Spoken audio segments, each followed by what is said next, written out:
아주 읽으면 됩니다. 근데 읽기 전에 상당히 이런 자리가 있다는 거에 대해서 저 입장에서는 굉장히 새로운 느낌이 됩니다. 93년에 제가 1993년입니다. 그때 기자 생활할 때 처음으로 노트북이라는 걸 지급을 받았어요. 근데 그때 노트북 무게가 배터리하고 다 하니까 한 10kg 정도 되고 전화 모뎀으로 막 하고 집에 가서 뭘 다운받으려고 그러면은 집에 전화는 그냥 한 서너 시간 동안 못 쓰고 그러다 97년에 영국 유학을 갔었는데 그때만 하더라도 영국은 다 전화 모뎀이었어요. 근데 지금 세상 보십시오. 오늘 저 상을 받으시는 많은 분들 이 작품들 저한테는 하나의 작품처럼 보입니다. 이걸 보면서 한국 저널리즘이라는 게 여기까지 왔구나 이런 생각을 하게 됐습니다. 다시 한번 고생하시는 여러분들한테 심심한 격려 말씀을 드리고 심사평을 시작하도록 하겠습니다. 원래 이게 6번째라고 합니다. 온라인 저널리즘 어워드인데 저는 90년부터 2000년까지인가 문화일보 기자를 하다가 어떻게 운이 좋아가지고 교수하려고 한 건 아닌데 유학 갔다가 뭐 석사하고 박사하고 이렇게 해가지고 어떻게 하다 보면 또 이렇게 학교 가가지고 그 디지털 저널리즘, 뭐 디지털 미디어 비즈니스, 뭐 뉴스 비즈니스 이런 걸 가리키는 그 숭실대 언론홍보학과의 김사성입니다. 해마다 굉장히 다양한 작품들이 많이 이제 등장하고 이걸 경합하면서 지금까지 오면서 한국 온라인 저널리즘의 현재 미래를 가름할 수 있는 이런 그 상위 온라인 저널리즘 어워드라고 얘기를 들었습니다.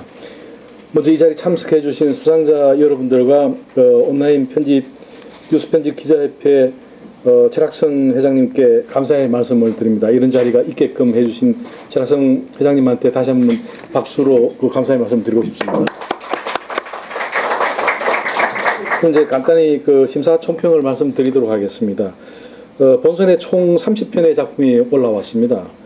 우선 기획 취재 보도 부분은 그 SBS 데이터 저널리즘 팀의 마부 작침과 미디어 머그가 이 협업을 한 단독 공개 친일파 재산 보고서가 선정되었습니다. 적산 환수 작업 현황을 이게 점검한 보도입니다.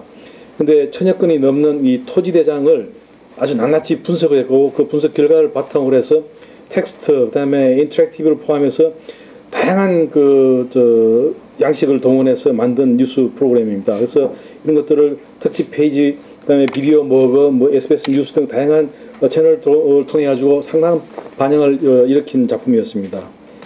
다음은 뉴스 콘텐츠 운영 부문 수상자입니다. 오마이뉴스의 모이가 선정이 됐습니다. 모이는 시민 참여형 플랫폼으로 또 독자의 일상 속의 이야기를 버티컬 콘텐츠 채널로 만들어가지고 아주 높은 평가를 받았습니다.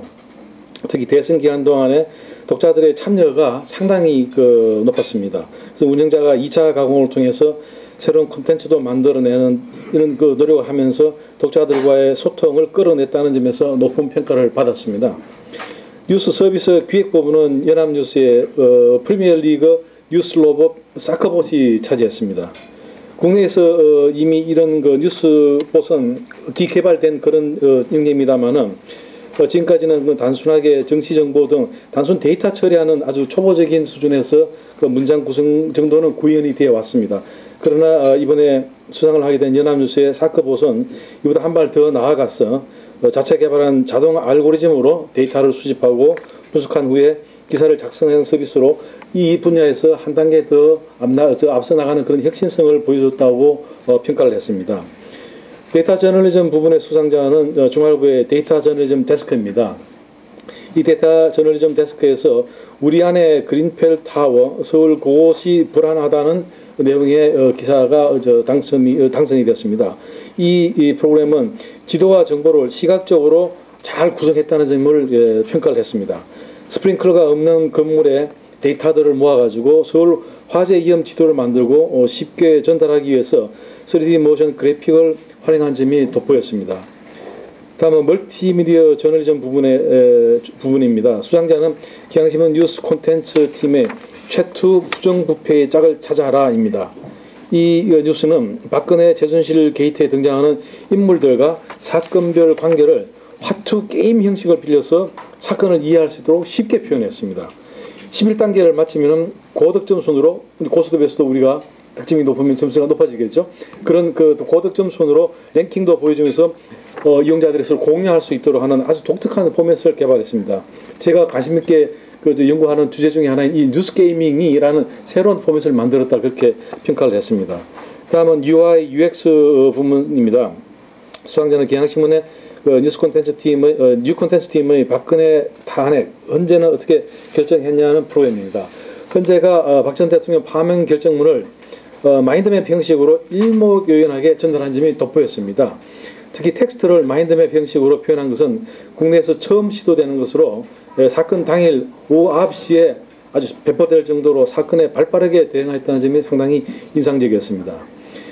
다음은 이머지 미디어로 선정된 썰리입니다. 썰리는 뉴스 읽기에 친근함이 높은 대화형 포맷으로 뉴스를 선보였다는 점이 평가를 받았습니다. 채팅 형식을 빌려서 평균 체류 시간이 5 내지 10분이 정도 될 정도로 콘텐츠에 대한 몰입도를 높였다는 평가를 받았습니다. 서비스를 시작한 지 한 달밖에 안 됐지만은 앞으로 상당히 기대가 되는 그런 장르를 포맷을 개발하고 있다, 이런 평가를 내렸습니다. 스타트업 부분에 선정된 디 에디터는 젊은 세대가 가지고 있는 관심을 다양한 멀티미디어 형식으로 솔직한 리뷰 스토리로 담아냈다. 그래서 소셜미디어에서 상당히 인기가 높은 미디어라는 점을 평가를 했습니다.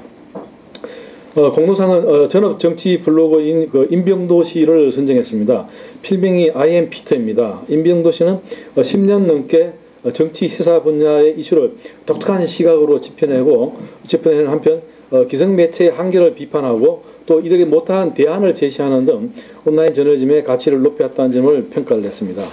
마지막으로 영예의 대상입니다. 대상은 JTBC의 소셜 라이브가 선정됐습니다. 소셜 라이브는 JTBC 뉴스룸과 연결된 소셜미디어 전용 서비스로서 기자와 앵커가 보도 아이템을 토크쇼 형태로 전달하는 등 뉴스의 재미와 신뢰를 높였다는 점을 평가를 했습니다. 130여 회 이상 라이브로 제공하면서 독자와 공감과 화제를 이끌어냈다고 평가를 했습니다. 이렇게 총 8개 부문에서 상을 비롯해서 대상과 공로상 등 수상자와 작품을 결정했습니다. 함께 공모작을 심사한 나머지 5분의 심사위원분들께 이 자리를 빌어서 감사의 말씀을 드립니다. 앞으로 이 상이 국내 온라인 저널리즘의 질적 도약에 기여할 수 있는 행사로 더 크게 발전할 것을 기대합니다. 감사합니다.